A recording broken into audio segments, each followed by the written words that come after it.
Depuis le début de la pandémie du coronavirus, plusieurs activités ont été interdites par le gouvernement gabonais afin de mieux lutter contre l'ennemi invisible numéro 1. Plusieurs personnes dont les activités ont été interrompues se voient dans l'incapacité de joindre les deux bouts. C'est le cas des sportifs en général et des footballeurs en particulier. Déjà marginalisés avant la crise sanitaire, aujourd'hui, ils voient leurs conditions de précarité s'amplifier, ayant pour seul recours l'Association nationale des footballeurs professionnels du Gabon. Clairement édifié que ce ne sera plus comme ça et qu'ils comptent sur cet argent-là, ce virement, cette aide-là pour construire une boutique de vente de produits dérivés de la FEGAFOOT.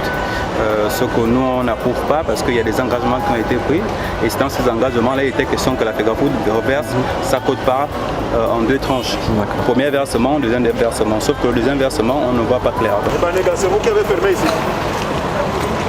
Les joueurs qui ont fermé. Non, ce ne sont pas. Il faut être responsable. C'est ce que tu es en train de faire. Tu es en train de faire passer ces joueurs-là pour des mendiants.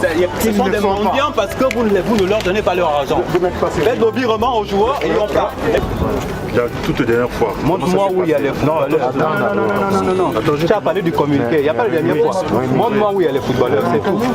Qui a pour mission de les écouter, sensibiliser, orienter, assister et les conseiller. Devenu aux yeux de l'instance dirigeante de football, un instigateur du fait de revendiquer leurs droits. Il n'y a pas de match de football sans footballeurs, car sont eux qui rendent la fête belle. Les matchs à huis clos existent et l'exemplarité est l'ensemble des championnats européens qui se sont joués et désormais tendent à leur fin de saison. L'opinion s'interroge sur le rôle réel de la FEGAFOOT. Comment peut-on penser à la création d'une FEGAFOOT Store réservée exclusivement à l'équipe nationale sans penser au championnat gabonais et valoriser les joueurs locaux? Si championnat il y avait, le coach national aurait certainement puisé d'autres talents et nous épargner le cas Kanga Gaylor qui fait actuellement couler l'encre et la salive sur la toile.